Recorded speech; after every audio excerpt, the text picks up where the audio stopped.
Hi, this is Mrs. DiJulio, and I'm going to be showing how to do a dirty water wash, a shadow, and then some white dry brushing that has lots of applications.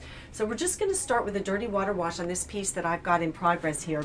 My students and I love to work on what we call a prepared ground. The ground, of course, is the surface that you work on, and we're using a support of mat board here. But the preparation part, or what makes it a prepared ground, can be anything you do to the surface. In our case, we did collaging. And you can see that I've already done a bit of a wash on here, but I want to intensify it a little bit. The problem with just using the white photocopies the way they were is that there was no relationship between the white back here and then these colored blocks. So in order to create unity between the foreground and the background, or the positive and the negative space, we need to create a color relationship. So I really could have chosen any of these colors here, but I'm going to work with my green, I think. So to make a dirty water wash, you can certainly just use dirty water if you happen to have been painting and have some. But essentially, I like to start with the color that I'm going to, that I want to have the main present. So in this case, it's green. And then the complementary color of green is red. So I'm going to add some red just to neutralize that green a bit. I felt like what I had done previously was a little too minty green, and I just didn't want it to be that bright. I wanted it earthier. So you can play around with, you know, the ratio of the two colors. You can even add a little black, but I just don't think it's necessary here. Now notice I'm using a round brush as opposed to a flat brush. A round brush is great for doing washes. The flat brush is much better for doing edges. And also notice, speaking of edges, I haven't finished modeling all of these blocks. I've done the blue ones and I've done the red ones, but I haven't done the yellow and the green. All right, so I've got kind of this neutralized, what I learned to call an ish color from my mentor and good friend Nicole Briscoe, a teacher in Texas. Ish colors don't have names. You know, they're greenish, bluish, reddish, and they just are richer, and they make your vibrant colors pop out more and look even more beautiful. Okay, so I'm liking this a whole lot better than my sort of minty green.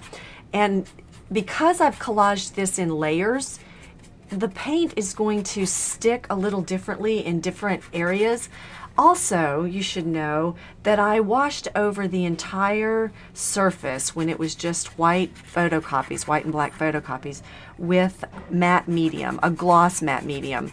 That was to help stick down the photocopies, but also it protected the piece. So had I not done that, this greenish color would be adhering to the surface a little differently than it is.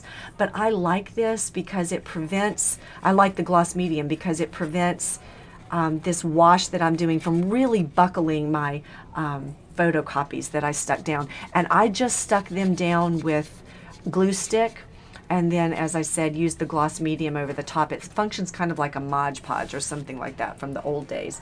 So I've run out of my wash color, but I'm not going to get all upset about that because I don't even care if they match perfectly as long as I blend them together. It might look kind of nice for it to change value or color slightly as it goes from one end of my composition to the other. So there's kind of my neutral color again, and I'm just dipping over there in the water and just adding a little water to it. I think something students do a lot is add way too much water, because you tell them a wash and they think, okay, you want a wash? I'll give you a wash. And they get a little crazy with the water. The other thing you can do, if you'll notice here, I got a lot of pigment on there. That's probably enough pigment to do the whole thing. So I can just add more water right to it on the mat board itself and just spread and blend. And do you see how a bit of more of a relationship between the background and the foreground is emerging here? Now I'm not washing over any of my painted areas like the blocks. I'm going around them. I suppose you could try that and see what happened, but I'm keeping it a little pure. But you'll notice like there's sort of white areas right here where the wash isn't sticking. I don't really know why that is, but I don't care. I like it. So all I'm trying to do is tone down the brightness. Somehow I picked up some orange on my brush there. I'm trying to tone down the brightness of that white photocopy surface in the background, and I'm trying to create a color relationship between the background and the foreground, or as I said, the positive and the negative space. All right.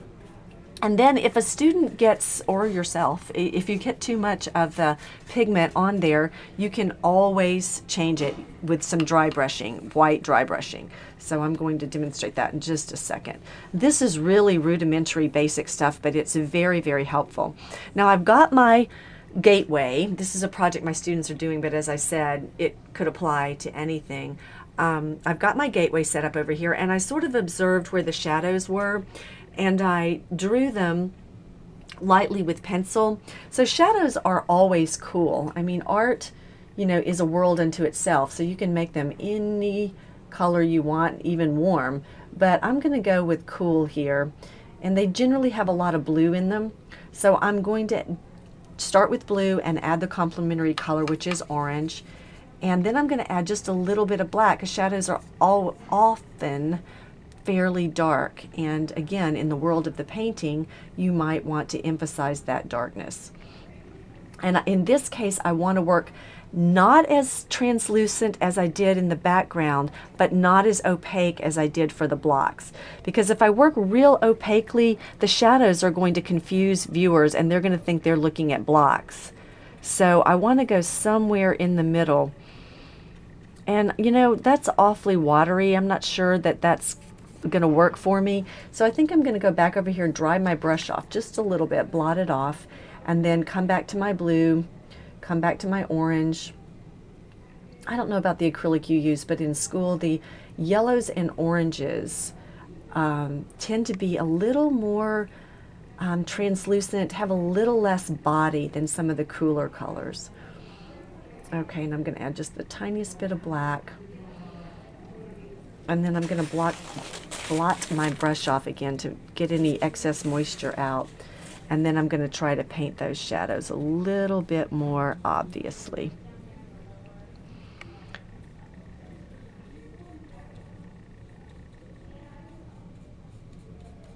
And they're looking a little bit green, I think, so you know, I might want to go back up there and add just a touch more blue and a touch more black. Obviously, orange has got yellow and red in it, so when the yellow hits the blue, it's going to turn it a little bit green. There, I'm liking that much better.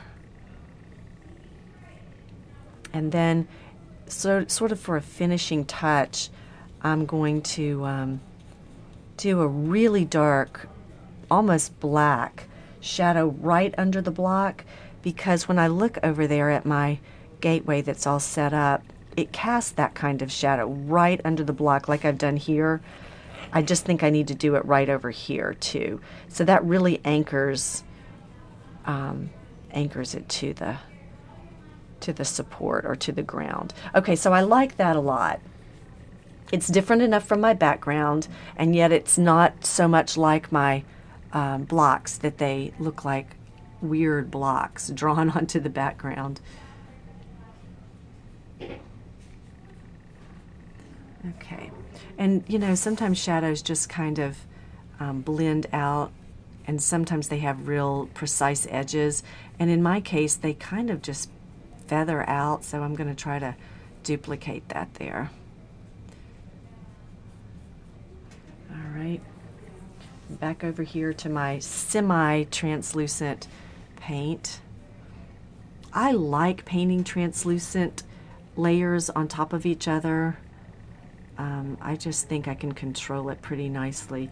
Okay, so there's my shadows, and then notice that I'm going to take, this time, my square or flat brush and dip it into the black, and then dip it over here into my shadow color, and I'm going to paint even more opaquely and just get that anchoring shadow right underneath that block. And the reason it's there is because the corners of these blocks, or the edges I should say, are a little bit softened and curved from years of abuse, and so they cast a shadow under themselves, just a really dark shadow.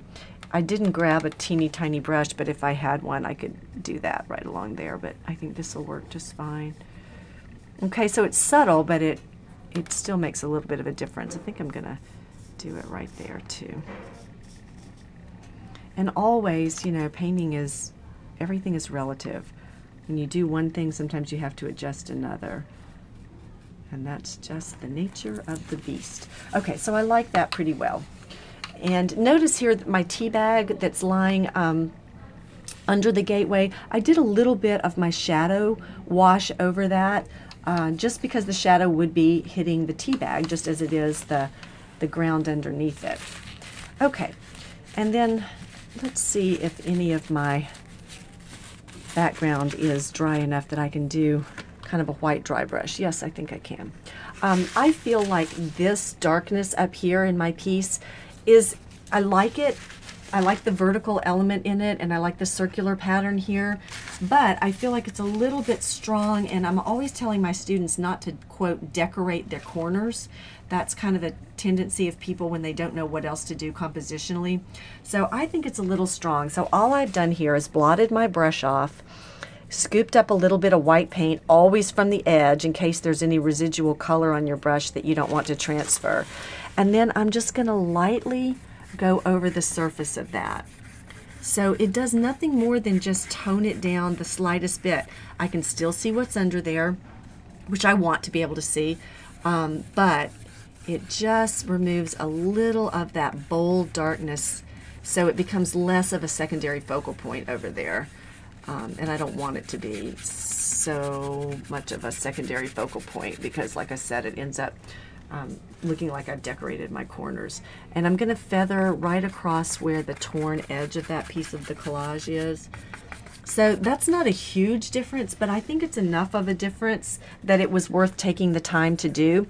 And the same thing applies if a student feels like they've gotten some of their watercolor wash too vibrant or too rich. They can always just go right over it like that and tone it down.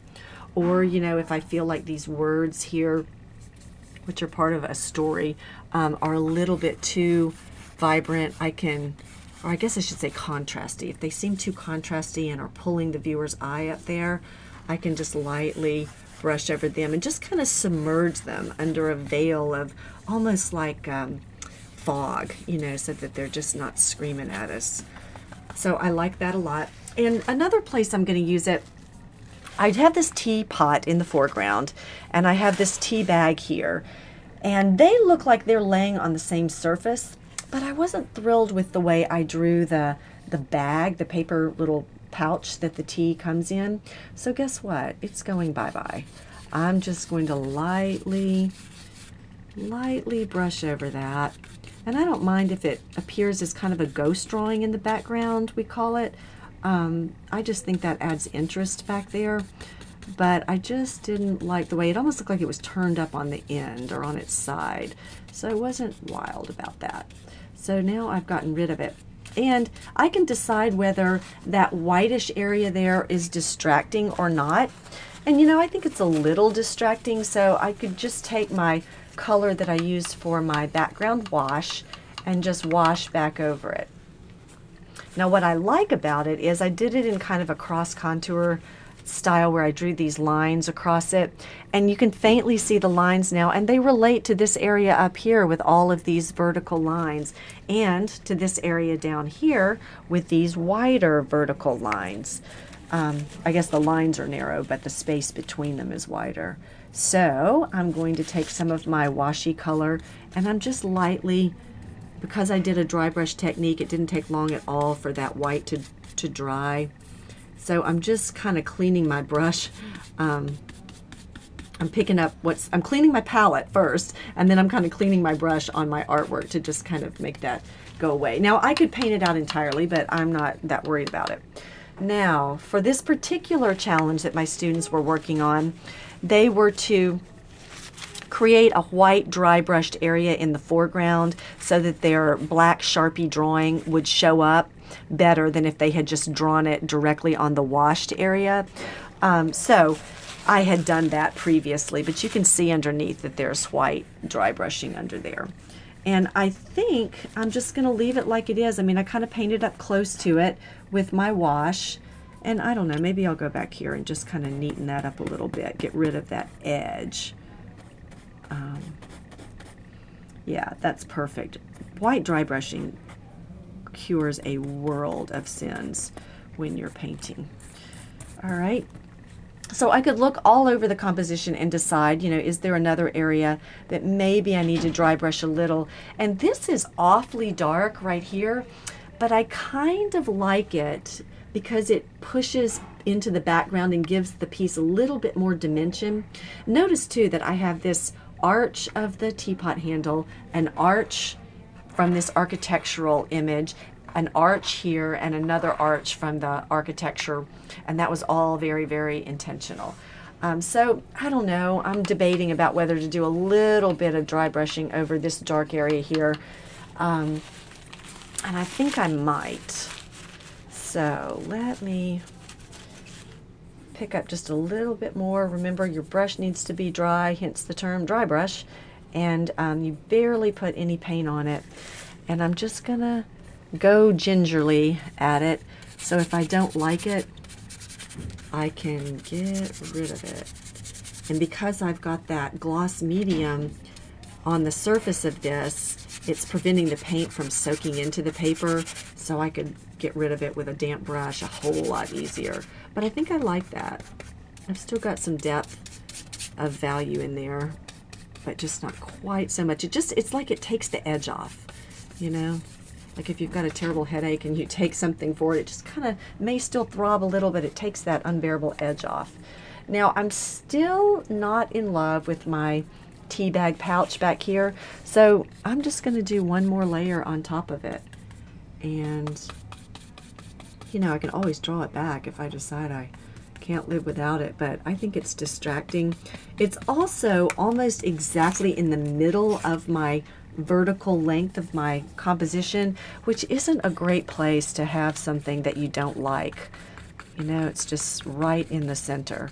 So I'm going to knock that down, as we call it, or knock it back even more with this dry brush. And I've used up all of my background wash color, so you know, I'm going so gently over the surface that that wash color still shows through from the underneath. It has that hint of green to it. So I'm just going to leave it like that. And that's a personal decision. Somebody out there may be looking at this and thinking, oh goodness, she really needs to get rid of that. But I think it's fine. Fine for me. Okay, so that's it in terms of creating a dirty water wash, creating a shadow that's a little bit more opaque than your wash, and then creating white dry brushing on top to just tone down the background even more in some areas where it still appeared too dark. So remember, the reason for doing the wash is to get rid of that bright white in the background that came from our collage of white and black Xeroxes. It's also to create a color relationship between the background or negative space and the foreground. And then remember, you go slightly more opaque for your shadows, and they tend to be very cool, but to neutralize them, just like with the background, you just add a complementary color, or to keep it simple, you can just add a warm and a cool color together. And then the dry brushing on top just kind of allows you to submerge or play down areas that you're not crazy about. So it's really important to just feel your way along, be very discriminatory, look at it at each stage along the way, decide if you need to do any adjusting, and then just go for it and work with whatever happens. See, I'm messing with this and it's lifting up my white dry brush, so that word green is actually appearing, but you know what? Because I've got the green in here, that's fine with me. Let the word green appear. It creates kind of a neat connection. Okay, so that's it for this particular lesson. Thank you so much.